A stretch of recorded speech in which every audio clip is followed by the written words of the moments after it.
ये कहानी एक बाप बेटे की है। एक मूर्तिकार अपनी खूबसूरत मूर्तियां बनाया करता था। वह अपनी कला में फेमस मूर्तिकार था। उसका एक बेटा हुआ। बेटा भी बचपन से मूर्तियां बनाने लगा था। बाप खुश होता था बेटे की कला को देखकर, पर हर बार वह कुछ न कुछ कमियां निकाल देता था।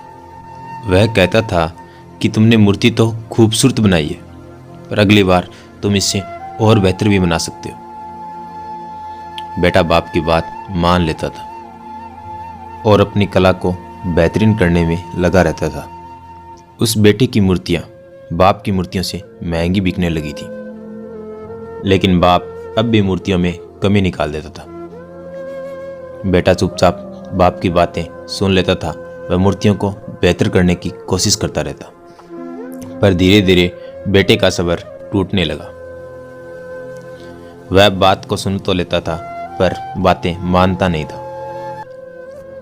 एक दिन बेटे ने अपने बाप को जवाब दिया कि मेरी मूर्तियां आपकी मूर्तियों से बेहतर बिकती है। अगर आप इतनी ही मूर्तियां जानते हैं तो आपकी मूर्तियां मेरी मूर्तियों से कम कैसे कमाती है। बाप बेटे की बात सुनकर चुप हो गया। वह उन मूर्तियों में कमियां निकालना बंद कर दिया। कुछ महीने ऐसा ही चलता रहा। बेटा मूर्तियां बनाता, बाप कोई कमी नहीं निकालता। पर धीरे धीरे लड़के ने नोटिस किया कि उसकी मूर्तियां अब ज्यादा कीमत पर नहीं बिक रही। लोग उसकी मूर्तियों की तारीफ करना कम कर रहे हैं। एक दिन वह अपने पिता के पास गया और सब कुछ बताया।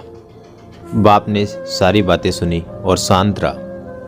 बाप ने कहा कि आज से कई साल पहले ये सब मेरे साथ भी हुआ था। मेरी भी मूर्तियां बहुत खूबसूरत हुआ करती थी। बेटे ने जवाब दिया कि अगर आपके साथ भी ऐसा हुआ तो आपने मुझे बताया क्यों नहीं, आपने मुझे समझाया क्यों नहीं।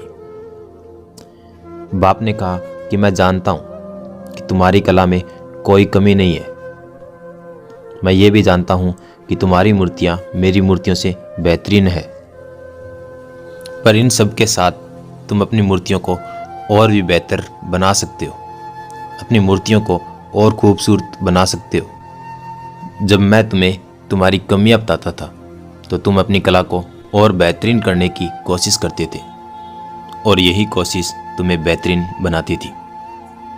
लेकिन जब से तुमने मान लिया है कि तुम्हारी कला में कोई कमियां नहीं है, तब से तुमने ग्रोथ करना बंद कर दिया है।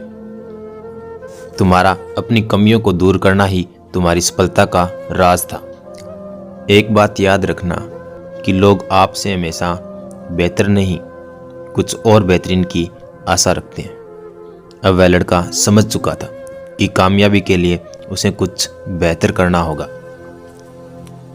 इस कहानी के माध्यम से मैं क्या कहना चाहता हूँ ये तो आप समझ ही चुके हैं। ऐसी ही मोटिवेशनल कहानी सुनने के लिए हमारे चैनल को सब्सक्राइब करें।